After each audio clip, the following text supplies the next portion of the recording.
Derek Bell is the Jeremiah Wright of academia. He passed away last year, but during his lifetime, he developed a theory called critical race theory, which holds that the civil rights movement was a sham, and that white supremacy is the order and it must be overthrown. So that is a complete misreading. I'll stop you there for a second, then I'm going to let you continue, but that is a complete misreading of critical race theory. As you know, that's an actual theory, and you could Google it and someone would give you a good definition of it. Soledad O'Brien has the nasty nerve to try to tell Joel Pollak that he doesn't know what he's talking about concerning critical race theory and that he needs to Google it.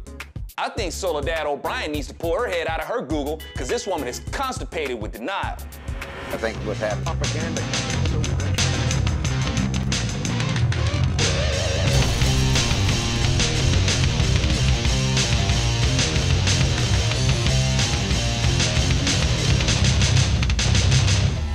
So, I guess Soledad O'Brien has a degree in journalism from the University of Google or something.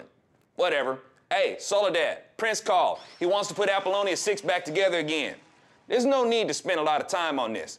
I couldn't spend that much time talking to her. I admit it. I couldn't sit there and listen to this woman go around in circles trying to downplay the hug between Obama and Derek Bell. So is this the video that Andrew Breitbart was talking about at CPAC? Is that it, what I just showed? It's very simple.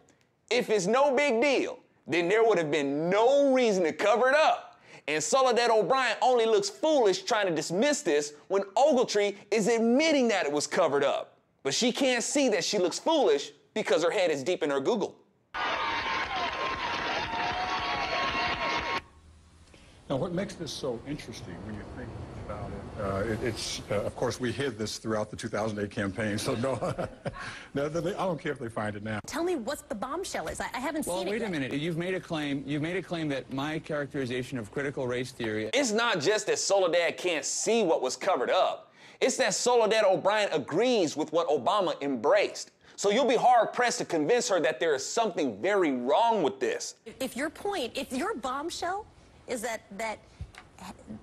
Derek Bell is a radical, is that what you're trying to say? I'm just trying to understand what the bombshell is, because I haven't seen a bombshell yet. The bombshell is happening right here on this program, where we've got a story and you're not interested in telling your viewers who Derek Bell actually is. You want to come in and obfuscate and tell me that I don't know what critical race theory is, that white supremacy has nothing to do with it, that Barack Obama is just embracing a guy. This is about Barack Obama's connection to a radical legal theory that he didn't just embrace when he was a student at Harvard. When he was a teacher at the University of Chicago, he forced his students to read Derek Bell, including some of the most inflammatory readings, of law as part of his read course Derek on Bell. race and law. It's part of the... you really do not understand critical race theory, number one. Y'all, these are the kinds of people out there calling themselves journalists and trying to control what people think. Liberals love to go into occupations of influence because they're hung up on controlling how people think. We have a responsibility to protect ourselves and others from the influence of the loony left. It's funny, liberals also say things like, well, Obama was young and this was in his college days. Okay, I guess that means we don't have to take the protests of these sniveling, commie young liberal academics seriously now.